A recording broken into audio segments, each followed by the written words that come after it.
Hey there. I would like for you to grab your Bible and turn to Psalm chapter 39. And with Psalm 39, we're going to do two things. The first is that we are going to read Psalm 39 together right now. And then the second thing is this. We will read Psalm 39 right now. And then I would like for you to read Psalm 39 tomorrow, and the next day, and the day after that, and the day after that, and the day after that. Each day this week, be reading Psalm 39. Perhaps begin your day with it, or perhaps end your day with it, or perhaps read it again during the middle of your day, maybe at lunch, at your lunch break. Read Psalm 39. Let's put that before us this week, that we are going to meditate upon and read Psalm 39 each day this week. And it's going to start right now as we read it together. But before we read Psalm 39 together, I would like to read something else to you. And it's just something for us to think about before we dive into Psalm 39. Here it is. Try to imagine the Bible without the Psalms. What a different book it would be. What a different place the church would be. And what a different person I would be. It's not as though the rest of the Bible does not teach truth and awaken emotions. I learn things and feel things everywhere I read in the Bible, but it's not the same. The Psalms do not just awaken the affections of the heart. They put the expression of those affections in the foreground. They feature the emotional experience of the psalmist intentionally against the backdrop of divine truth. They do not just invite the emotion of the heart in response to revealed truth. They put the emotion on display. They are not just commanding, they are contagious. We are not just listening to profound ideas and expressed affections. We are living among them in their overflow. We are walking in the counsel of God besotted wisdom, and standing in the way of amazed holiness, and sitting in the seat of jubilant admiration. We touch pillows wet with tears. We hear and feel the unabashed cries of affliction and shame and regret and grief and anger and discouragement and turmoil.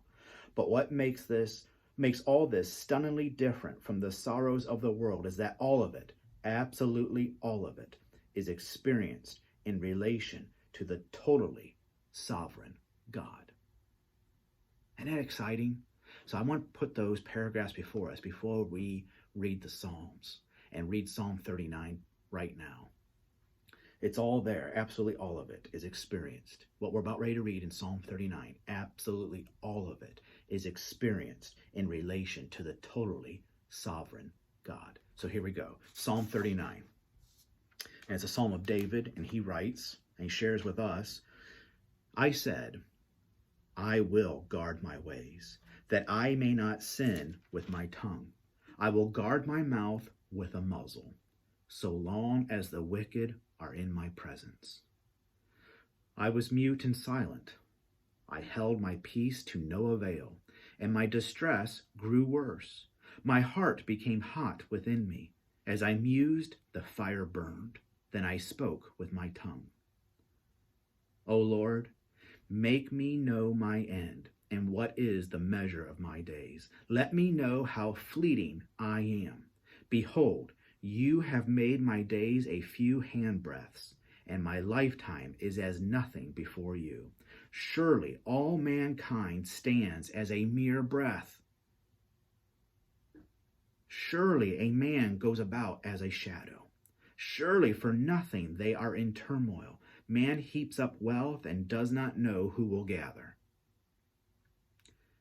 And now, O Lord, for what do I wait?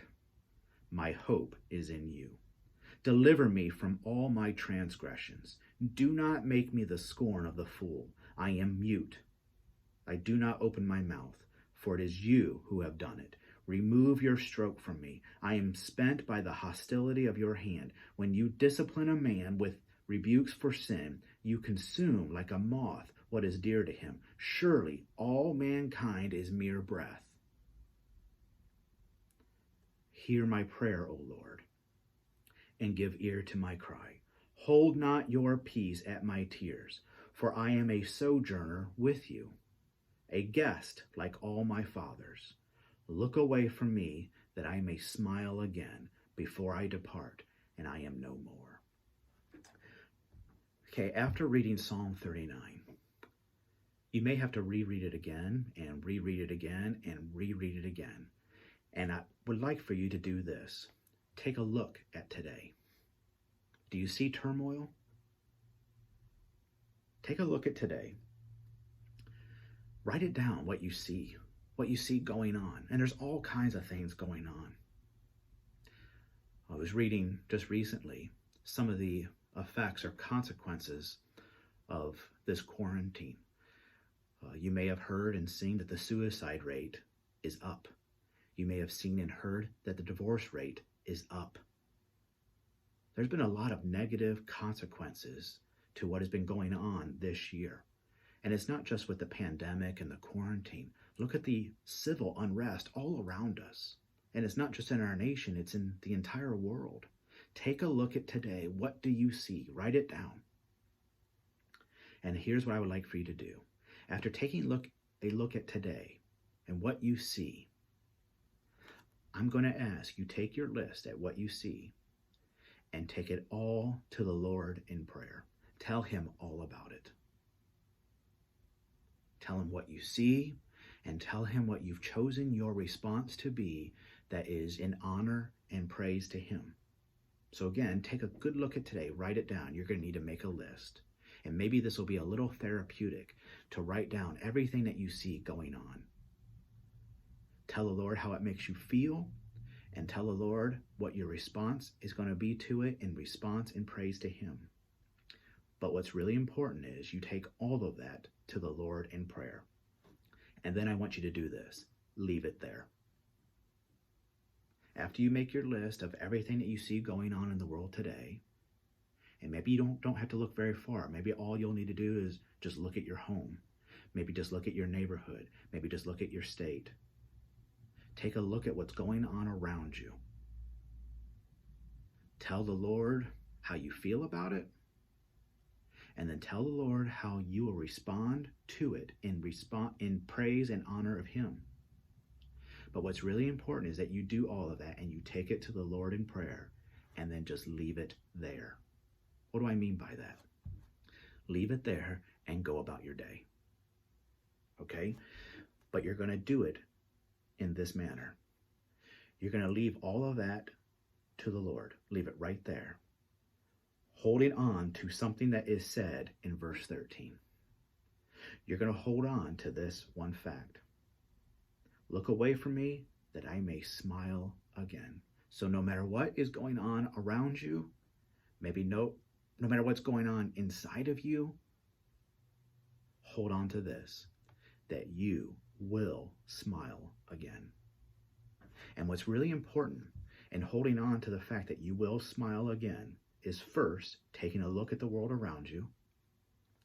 Write down what you see happening, what you see going on, and go ahead and write down how it all makes you feel. But be sure you also write down this, how you will respond to all of it in praise and honor of God. So that's the first thing. Second thing, take it to the Lord in prayer. And once you take it to the Lord in prayer, leave it there. Go about your day, holding on to this fact that you will smile again. And what's the guarantee that you will smile again? The guarantee is this: I've taken it to the Lord in prayer and have left it there. Sound like a good plan for this week? So read Psalm 39, reread it. You may reread it today, but for sure, reread it tomorrow, and the next day, and the day after that, and the day after that, and the day after that. And as you read it, each day this week, write down what you see happening around you. Write down how it makes you feel, and write down how you will respond to it in praise and honor of God. Number 2, tell the Lord about it. Take it to the Lord in prayer. Number 3, leave it there. Leave it there and go about your day holding on to this one big experience. I know I will smile again. And why is that? I've taken it to God and I've left it there. Enjoy your Tuesday. Fight through this week until we see each other again on Sunday.